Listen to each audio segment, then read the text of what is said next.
Good morning, students.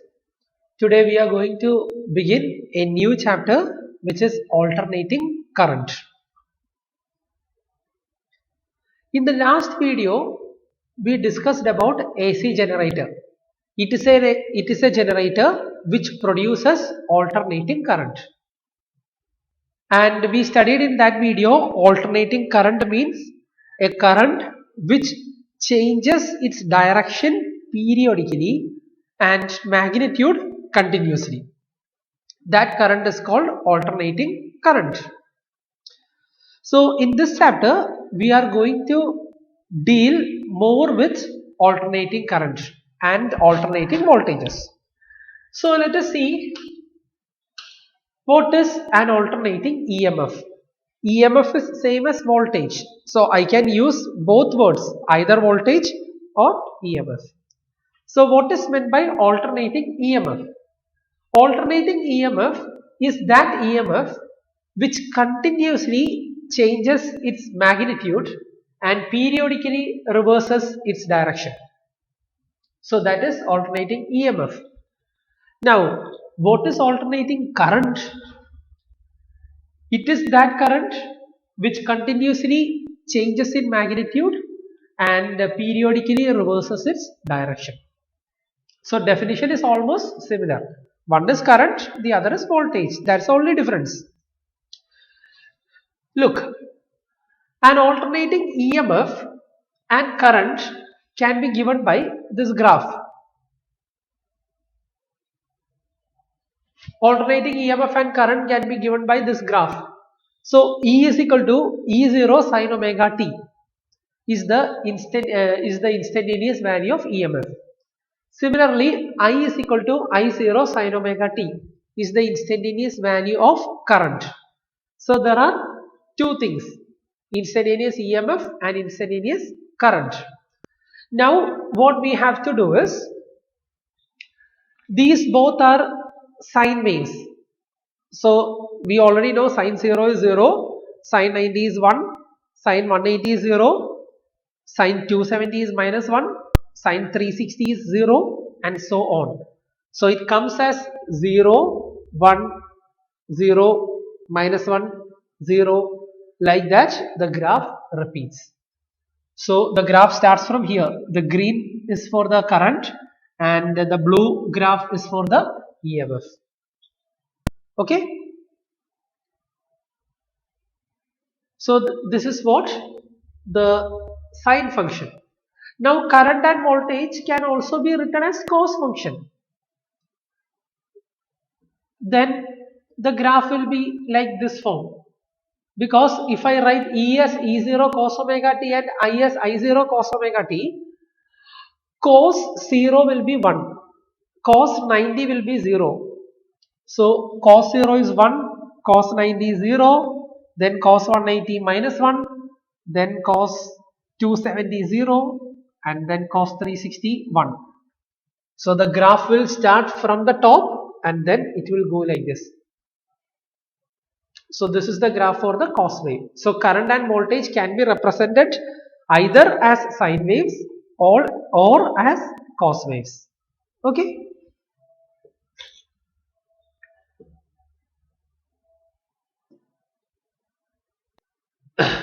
Now in the equation you have seen like this, E is equal to E0 sin omega t, I is equal to I0 sin omega t. And let us see what all these letters represents. E and I represents instantaneous value of EMF and current.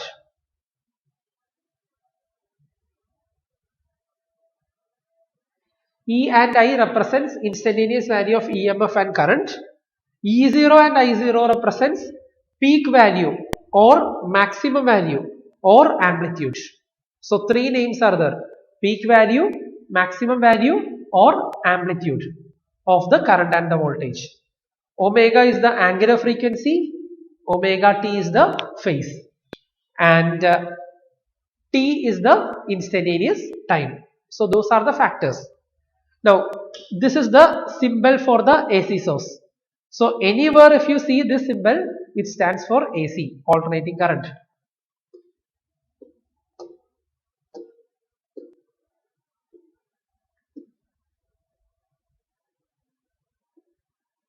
Now what is meant by average value of AC?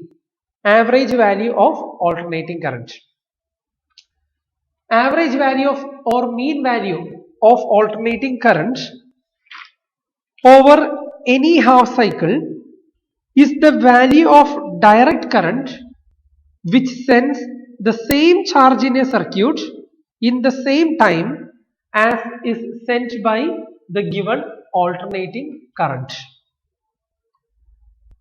Okay, so average or mean value over a half cycle is that value of steady current, that means DC, which will send the same amount of charge in a circuit in a time of half cycle as is sent by the given alternating current.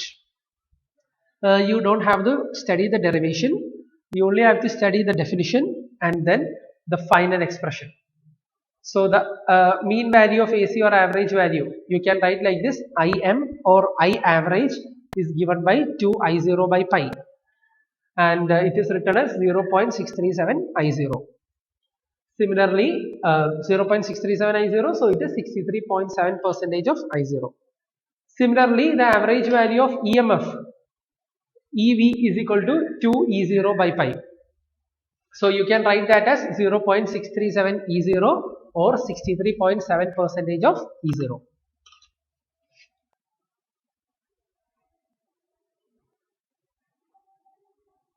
Now, average value or mean value of alternating current or EMF is 0 over a cycle.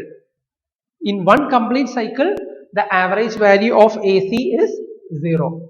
That is why we are taking the definition only for the half time period, only for the positive cycle. Otherwise, positive and negative value of the cycles cancel each other. So, we studied the average value. Just now I told the average value of AC in one cycle is 0. So, how will we take the current in one time period? How will we measure the current in one time period? For that, we will go for root mean square value. We will go for root mean square value or virtual value or effective value of AC. So what is meant by RMS value? See, in short I can say like this: we take all the instantaneous positive values and negative values. If we add all the values, obviously it will be 0 because there are equal number of positive and negative values, so it will be 0. So what we do is we just square all the instantaneous values. When we square the instantaneous values, what will happen? Negative values will become positive, and after that we will take the average. That means we will take the mean, and then we will take the root. So that root will nullify the effect of squaring. So first we square all the values, then we find the mean, then we find the root. So root means square value. That is how it is obtained. Okay. Now let us see the definition. Root mean square value is that value of steady current which produce the same heat in a given resistance in a given time as is produced by the given alternating current in the same resistance in the same time, which means the amount of DC required to produce the same heating effect in a resistor as that is produced by the AC. Then that value of DC is called the RMS value of AC. Here also you don't have to do the derivation. I only want the equation. I only want the final equation, which I have put it in box. IV is equal to IRMS or I effective. I can write anything like this, or I can simply write I without making any subscripts. I can simply write I. That I also means RMS. So IRMS equal to I0 by root 2, and 1 by root 2 is 0.707. The value of 1 by root 2 is 0.707. So 0.707 I0. Similarly, ERMS or E effective is equal to E0 divided by root 2, which is 0.707 E0. Okay.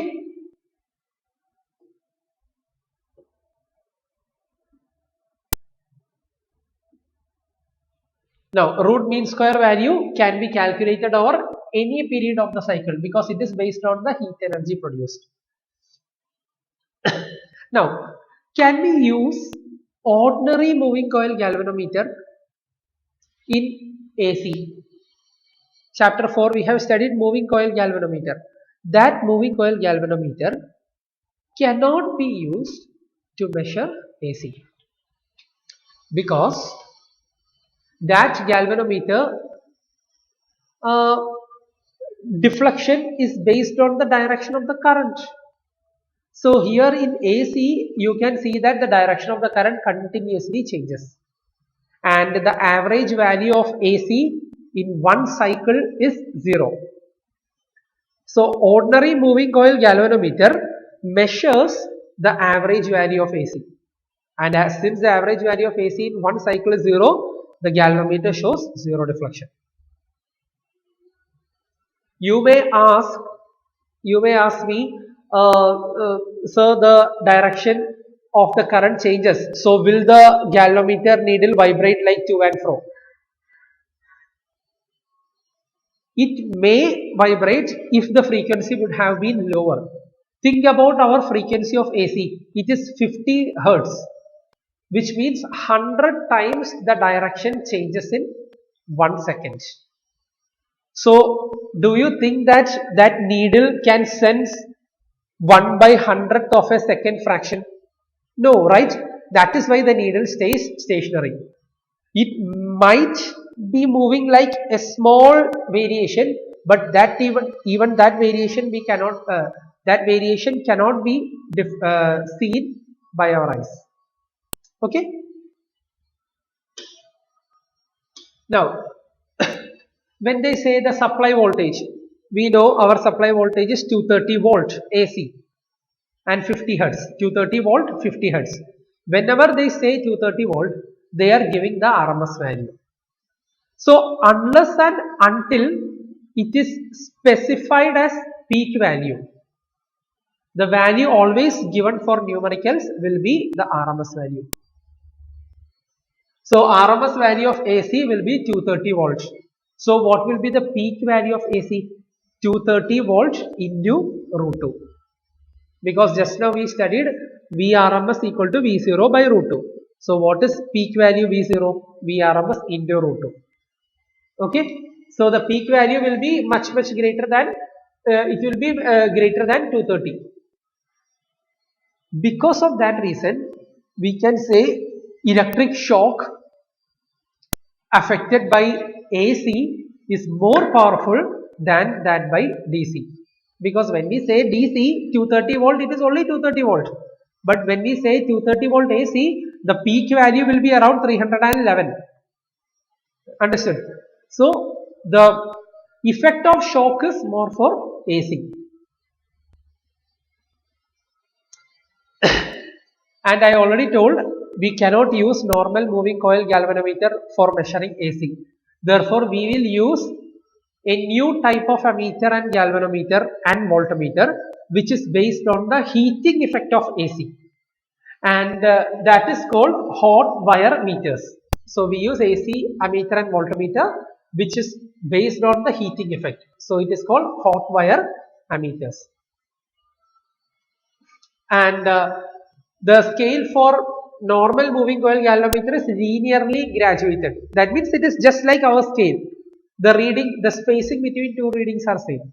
Whereas in AC ammeter, the spacings are not same. It is not evenly graduated. That means spacing between two readings are not same because H is proportional to I square.